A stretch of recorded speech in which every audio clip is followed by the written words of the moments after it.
Hey everyone, welcome back to my channel. I am so excited to be sharing this video with you guys because I have been wanting to do a makeover tutorial on a client for a very long time. So I'm very happy to be getting into this. Okay, so this is my beautiful model Stephanie, and she told me she has normal to combination skin, especially in her T-zone. So I'm just going to start out by prepping the skin with the Embryollise Moisturizer. I use this on a lot of my clients because it's really good for those who have any type of skin type, really. It preps the skin, it hydrates the skin, and it works really well under makeup. So I'm going to start with the brows and eyes today because it's going to be more of a dramatic look and I don't want to have to go in and clean up the fallout. So her brows are already very nicely shaped. They're beautiful. So I'm just going to use the MAC pencil in Spiked to fill in the tail and then also underline the brows, but I don't want it to be very harsh. So I'm just going to go in with an angled brush and just basically soften the lines a little bit, and then I'm going to take the brush and kind of push up the line that I made to feather it up a little bit. To fill in the rest of the brow, I'm going to lightly use the Anastasia brow powder in Brunette. I love the brow powders that Anastasia makes because they make the eyebrow just look really fluffy and natural, but they still give a nice definition to them.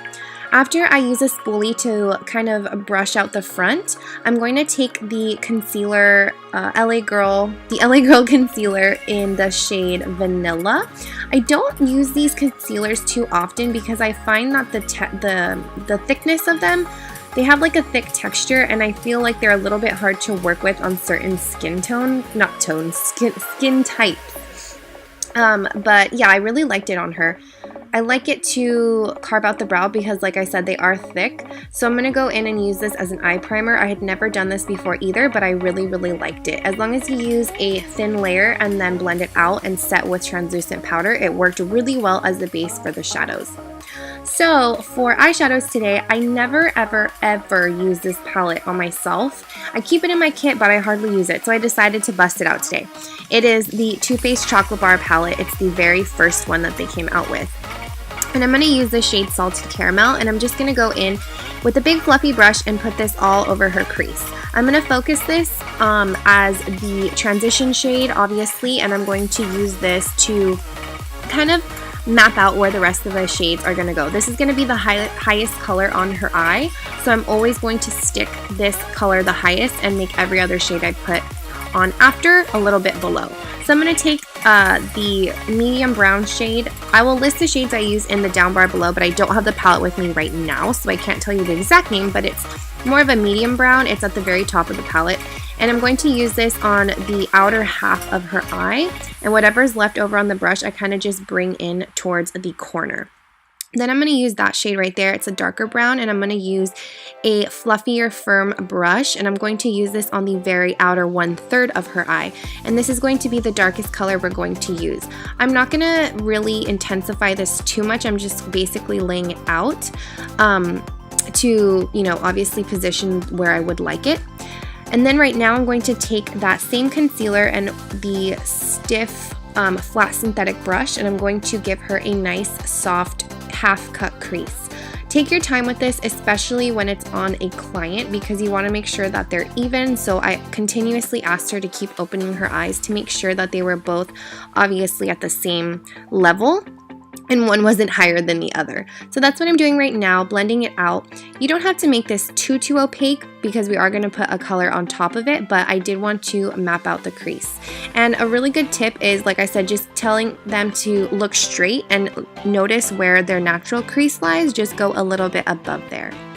I set it with a little bit more translucent powder so it wouldn't crease, and I'm going to go in with the Pigment named Melon. It is by MAC. I love this pigment for those who are more tan in skin tones to deeper chocolate skin tones because I believe it is so pretty on them.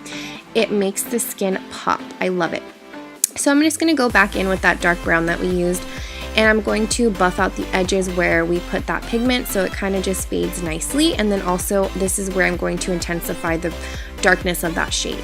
This is my favorite part. I love to clean up with a white because it kind of just reveals the nice crispness that the eye look will have. Don't forget to wipe the sides. You don't want to keep that line too harsh because it will show after the foundation is on.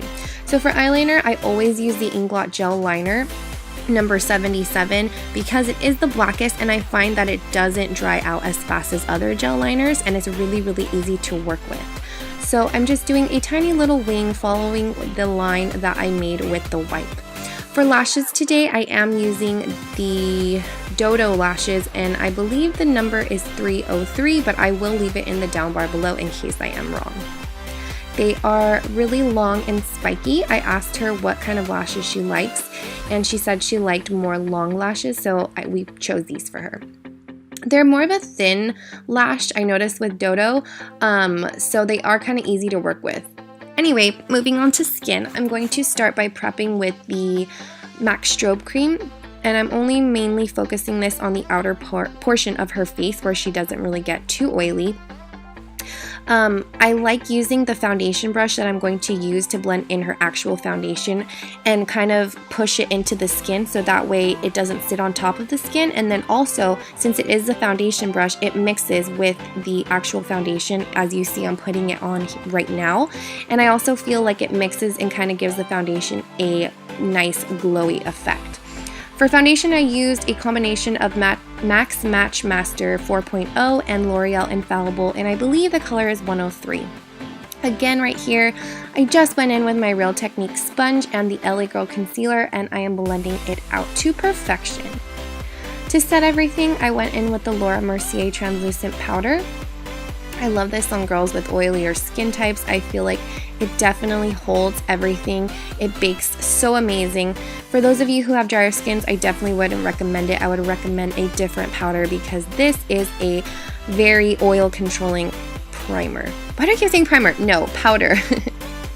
Okay, so moving on to contour, I use the Anastasia Contour Kit, the original, and a combination of Java and Fawn. And I'm going to go in with the same Laura Mercier powder to clean up. The blush I'm using on her is by Tarte, and it's called Sensual.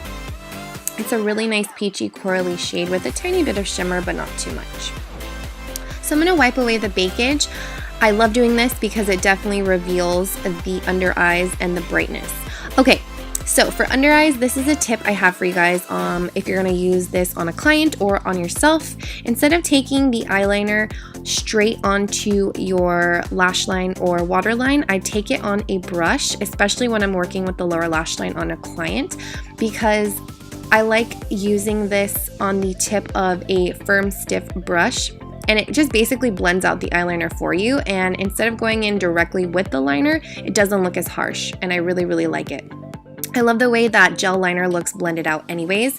I think it just looks really pretty. And then I'm just going to go set everything and that black liner with the shadows that we used in her crease. I love a smoky lash line. It is like one of my favorite looks. It just looks so sexy. Okay, moving on to highlight. This is the Jeffree Star Skin Frost in Peach Goddess. I'm so happy I finally got to use this on someone because it was sitting in my drawer and I hadn't used it because it was just too dark on me when I ordered it originally. So I literally put this everywhere on her face. I'm using this as her inner corner highlight and then also as her brow bone highlight.